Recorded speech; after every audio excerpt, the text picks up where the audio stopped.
Hello and welcome to the channel, YouTube world. Tom Clancy's The Division 2 Warlords of New York is scheduled for tomorrow.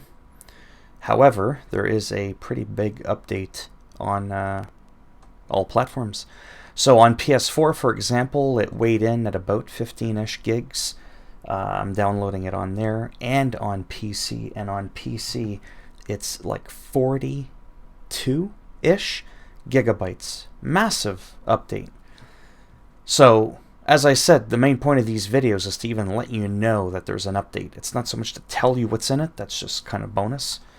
So again, if you want to read these at your own leisure, I will have a link down in the description for you to click on. Hence the clink. Warlords of New York will be live for all players today at midnight local time. You can already download Title Update 8, aka 1.18, patch that includes Warlords of New York, and jump straight into the helicopter to Manhattan when the pilot is ready to go. Below you find the patch notes to the expansion, Title Update 8, which includes all changes to gear and calibration, and all new additions that arrive with today's update. You can find an overview of what is included in the Warlords of New York expansion here. Anyhow, so, patch notes, Warlords of New York campaign. Travel to New York City to hunt down Aaron Keener. To find him, you'll need to investigate his lieutenant's activities, find clues, and gain the trust of the peacekeepers, local militia defending the public. Completely new open world in Lower Manhattan with random world activities, returning factions like the Rikers and Cleaners. We got 4 new open world name zones under Fog of War with no level gating, giving you the freedom to tackle the investigation in any way that you want. We got 2 bridges, Battery Park, Civic Center, and Financial District. Now, if there's 2 bridges, wouldn't that make it 5? Anyways, 5 narrative main missions, taking you through Lower Manhattan in your hunt for Aaron Keener.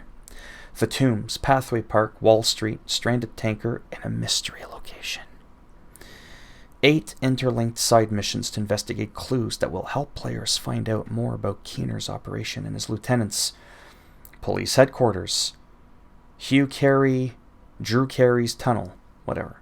Pier 26, JTF Shelter.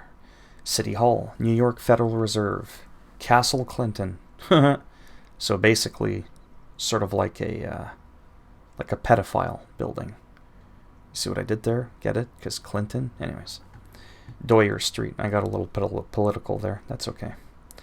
New level progression from level 30 to 40. Find out more about your journey in New York from our dedicated article here. Ding. A new base of operation. Haven. Haven is a new settlement led by Paul Rhodes. The inhabitants consist of survivors from Lower Manhattan, former JTF soldiers, and former police officers, with the latter 2 forming the Peacekeepers. Puppy. Okay. I don't get it. Reimagine New York factions. Rikers and Cleaners are back. Both have received upgrades to their AI and are fiercer than ever. New archetypes for both Rikers and Cleaners. New elite variant of the Black Tusk can be found in legendary difficulty missions. New archetypes as the Black Tusk have assimilated parts of the LMB. New skills: Explosive Sticky Bomb, Incendiary Sticky Bomb, Tripwire Tap, Decoy. New gear: a wide array of new weapons, brand and gear sets, exotics, and named items. Gear 2.0. All weapons, gears, and mods have been reworked. All existing items have been converted into the new system. Gear's been converted to only contain the following attributes: weapon damage, skill tier, armor, weapon handling, critical hit chance, critical hit damage, headshot damage, skill repair, skill haste, armor regeneration, hazard protection, health, explosive resistance. Did you see the haste that I had there with my voice? You saw that? Okay. All brand bonuses have been reworked. Talents. All talents have been reworked. Talents will now only appear on the chest and backpack gear as well as weapons. All items can have a maximum of 1 talent. Thank God, because man, that system before was a bit... Backpack talent, skill DPS. Combined arms, shooting an enemy increases total skill damage by 25% for 3 seconds. Perfect combined arms, 30% skill damage. Energize, using an armor kit, grants 1 skill tier for 15 seconds if already at tier 6, grants overcharge. Tech support, Skill kills increase total skill damage by 25% for 20 seconds. Perfect tech support 27 seconds. Calculated. Kills from cover reduce skill cooldowns by 10%. Shock and awe. Applying a status effect to an enemy increases total skill damage and repair by 20% for 20 seconds. Perfect. Shock and awe 27 seconds. Heal and support. Safeguard. While at full armor, increases the total skill repair by 100%. Overclock. You and allies within 7 meters of your deployed skills gain 25% reload speed and reduces active cooldowns by 0.2 seconds each second. Tank and Bruiser. Bloodsucker. Killing an enemy adds and refreshes a stack of 10% bonus armor for 10 seconds. Max of 10. Max stack of 10. Leadership. Performing a cover-to-cover grants 12% of your armor as bonus armor to you and your allies for 10 seconds. This is doubled if you end within 10 meters of an enemy. Cooldown 10 seconds. PvP 8% of your armor. Protector. When your shield is damaged, you gain plus 5%. And all other allies gain plus 15% of your armor as bonus armor for 3 seconds. Cooldown 3 seconds. Weapon DPS Vigilance. Increases total weapon damage by 25%. Taking damage disables this buff for 4 seconds. Perfect Vigilance 3 seconds. Versatile. Amplifies total weapon damage for 10 seconds when swapping between your primary and secondary weapons if they are different. 35% to enemies within 15 meters for shotguns and SMGs, and 35% to enemies further than 25 meters for rifles and marksman rifles. 10% to enemies between 15 and 25 meters for LMGs and assault rifles. At most, once per 5 seconds per weapon time. Opportunistic. Enemies you hit with shotguns and marksman rifles. I can't talk today. Marksman rifles. Amplifies the damage they take by 10% from all sources for 5 seconds. Unstoppable Force. Killing an enemy increases total weapon damage by 5% for 15 seconds, stacks up to 5 times. Companion. While you are within 5 meters of an ally or skill, total weapon damage increases by 15%. Composure. While in cover, increases total weapon damage by 15%. Concussion. Headshots increase total weapon damage by 10% for 1.5 seconds. 5 seconds with marksman rifles. Headshot kills additionally increase total weapon damage by 15% for 10 seconds. There's a lot of math there, and it's starting to hurt. Status effect. Creeping Death. That's a good Metallica song. When you apply a status effect, it is also applied to all enemies within 5 meters of your target. Cooldown 20 seconds. Wicked. Applying a status effect increases total weapon damage by 18% for 20 seconds. Perfect Wicked. 27 seconds. Galvanize. Applying a blind, ensnare, confuse, or shock to an enemy grants 40% of your armor as bonus armor to you and all allies within 20 meters of that enemy for 10 seconds. PvP 20%. Sustain. Clutch. If you are below 15% armor, critical hits repair 3% missing armor. Kills allow you to repair up to 100% armor for 4 to 10 seconds based on your weapon core attribute. Perfect Clutch if you are below 20% armor. Chest Talents. Skill DPS. Tag Team. The last enemy you have damaged with a skill is marked. Dealing weapon damage to that enemy consumes the mark to reduce active cooldowns by 4 seconds. Cooldown 4 seconds. Kinetic Momentum. When in combat, each skill generates a stack while active or not on cooldown. Stacks increase your total skill damage by 1% and total skill repair by 2%, up to 15 stacks per kill, lost when on cooldown. Skilled. Kills have a 25% chance to reset skill cooldowns. If no skills were on cooldown, you instead gain a one-time buff that immediately refreshes a skill's cooldown when it goes on cooldown. Spotter. Amplifies total weapon and skill damage by 15% to pulsed enemies. Explosive Delivery. I'm uncomfortable. Whenever you throw a skill, 1.5 seconds after landing it, it creates an explosion, damaging enemies within 5 meters. Damage skills with skill tier, dealing 25 to 100% damage of a concussion grenade. At most, once per skill. Remote Pulse, all turrets, all hives, Explosive Seeker, Cluster Seeker, Mender Seeker, Decoy, all traps. Heal and Support. Empathic Resolve. Repairing an ally increases their total weapon and skill damage by 3 to 15% for 10 seconds, 1 to 7% if self. Effectiveness increased by your skill tier. Overwatch. After staying in cover for 10 seconds, I was making sure it's still recording. Increase your and all allies' total weapon and skill damage by 12% as long as you remain in cover or in a cover-to-cover move. Perfect Overwatch is 8 seconds. Tank and Bruiser, Intimidate. While you have a bonus armor, amplifies total weapon damage by 35% to enemies within 10 meters. Perfect Intimidate, 40%. Unbreakable. When your armor is depleted, repair 95% of your armor. Cooldown, a minute. Perfect Unbreakable, 100%, 55 seconds. PvP, 50%, 60 seconds. Perfect Unbreakable, PvP, 55%, 55 seconds. Again, too much math.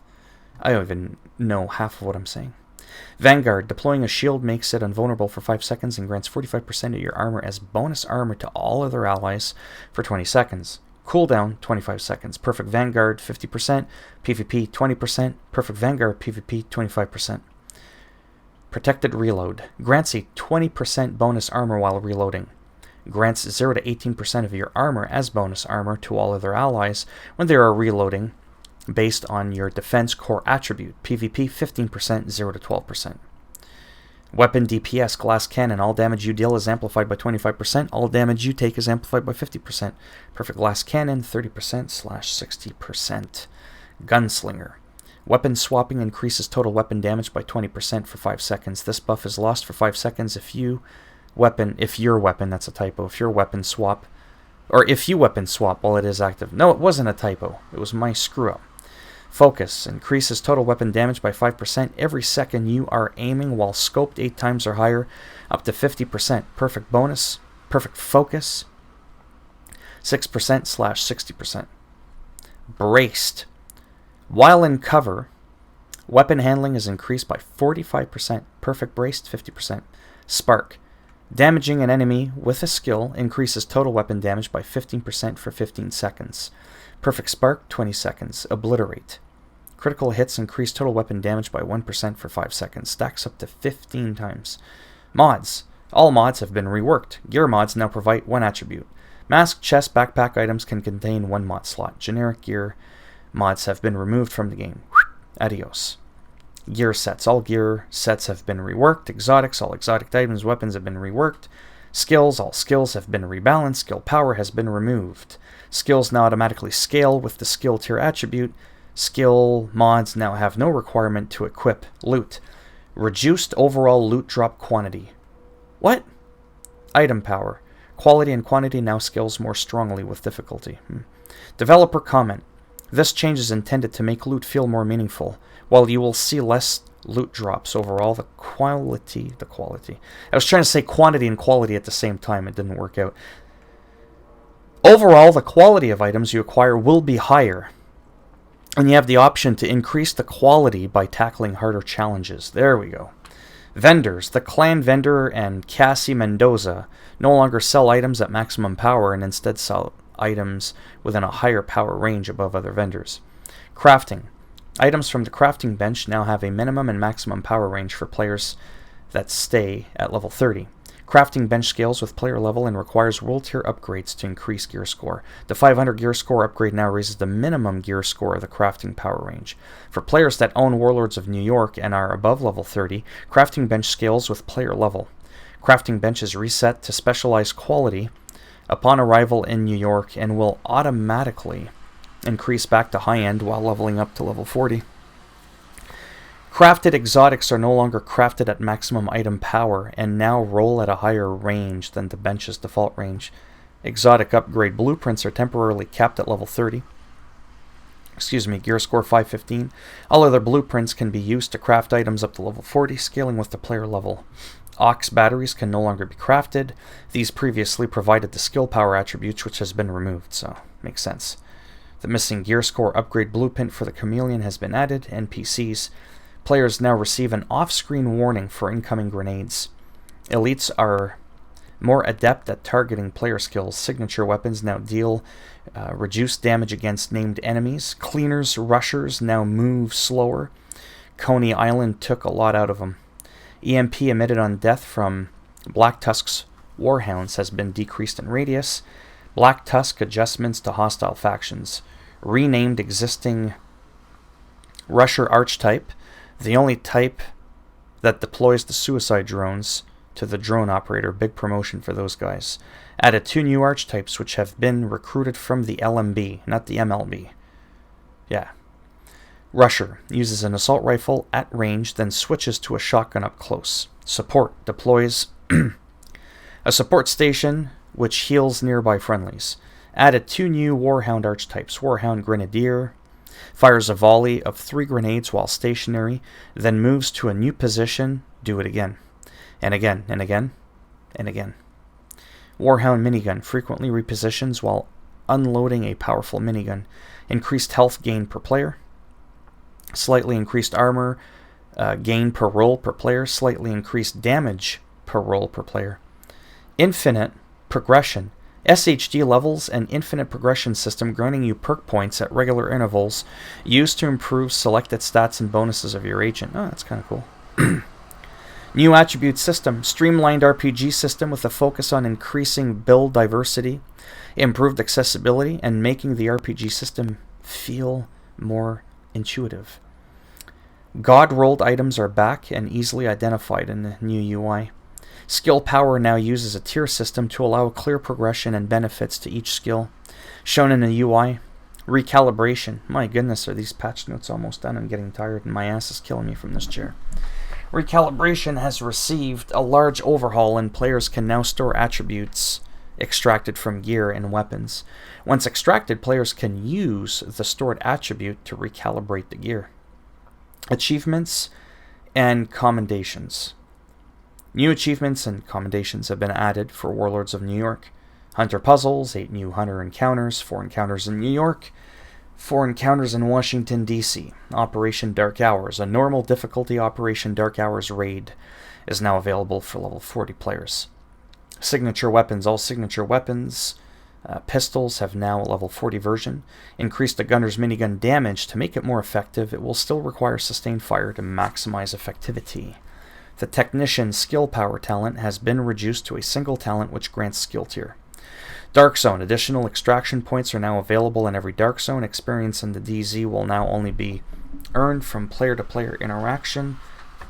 Man, this chair sucks. Holy cow. Extractions and supply drops. All items are now contaminated and show attribute rolls to give players more agency on which items they want to extract. Voice over IP is now active on default with options to set it to team only or turn it off entirely. You can see players in social menu that are within 100 meters, within 100 milliseconds of your agent. Signature weapon ammunition is no longer granted inside the Dark Zone, and already acquired ammunition is removed when entering a checkpoint. Gray Rogue status and the Thieves' Den vendor has been removed. There are still vendors available near the DZ gates. Removed the securing loot option on dead agents' loot piles. Added new, intense extraction music for non-invaded Dark Zones. Extraction timer is 90 seconds in all Dark Zones.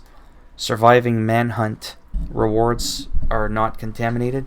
Yeah, so this new chair that I got a while ago, it's unbelievably comfortable for like the first hour or so, and after that it drives me absolutely nuts. And I just bought this chair a few months ago and I can't afford to get another one. Oh man, sorry about that. It's getting painful. I mean, these patch notes are long as hell too. Surviving manhunt rewards are not contaminated. I think I've already said that. Dark Zone intro missions have been shortened and streamlined. Death timer for dying as a rogue agent or manhunt is now 15 seconds. Reduce the loss of DZ XP when dying by 50%. You now lose DZ XP when dying as non-rogue. Killing NPCs inside the DZ no longer grants DZ XP. Added ammunition creates near every extraction site. Clearing a landmark no longer grants DZ XP. Loot quality in the Dark Zones has been increased. Toggling speed to gain rogue status has been increased. It now takes less time to go rogue. Thanks, Einstein. Players are now able to move while toggling rogue status. Added heroic landmarks. Added project objectives for the Dark Zone. Deconstructing contaminated items will now provide contaminated DZ resources. Entering Dark Zone effect has been added. You know which one. Reduced UI clutter. Dark Zone perks have been reset, as some perks and the order of perks have changed. Invaded Dark Zones are now normalized. Normalization has been changed and now only affects base armor and weapon damage. DZ vendor prices now slightly scale with item level and quality progression. Reduce the maximum number of armor kits that can be carried. Oh, from 6 to 4. Target intel has been removed. Loot containers that previously provided target intel will now provide crafting materials. Targeted loot areas have been updated to include new gear, weapons, and equipment. The E-credit reward for replaying a mission now scales with player level. Bounties. Daily bounties no longer require collection from the bounty boards or officers. Nice. Bounties no longer require target intel. Once a bounty has been accepted, it can be completed. That's good. Quality of life improvement there. Bounty location selection has been updated. Some rare bounty locations will now activate more frequently. Invasions. Invasions no longer automatically select a suggested mission every time you enter Washington, D.C. Agents may now fast travel to most invaded missions. Invaded strongholds no longer have a gear score requirement during the world tier progression. Nice. Offsite locations and the pilot. Many offsite missions have been moved on the map for easier navigation. Missions, control points, and bounty difficulty. All difficulty modifiers have been updated to account for the removal of damage to elites. All missions now have heroic difficulty available once you finish the Warlords of New York campaign. Oh, nice. Directives. Directives are additional difficulty modifiers that players can activate manually after having finished the Warlords of New York campaign, both for missions and the open world. Nice. The more directives you activate, the harder the challenge and the greater the end of activity XP reward. 5 directives will be available once you reach the level 40 endgame. Ammo hoarders, reduce starting ammo, and excess ammo is lost on reload. Enemies don't drop ammo, and is not shown on the minimap. Cool skills. When one skill is activated, the other is put on cooldown.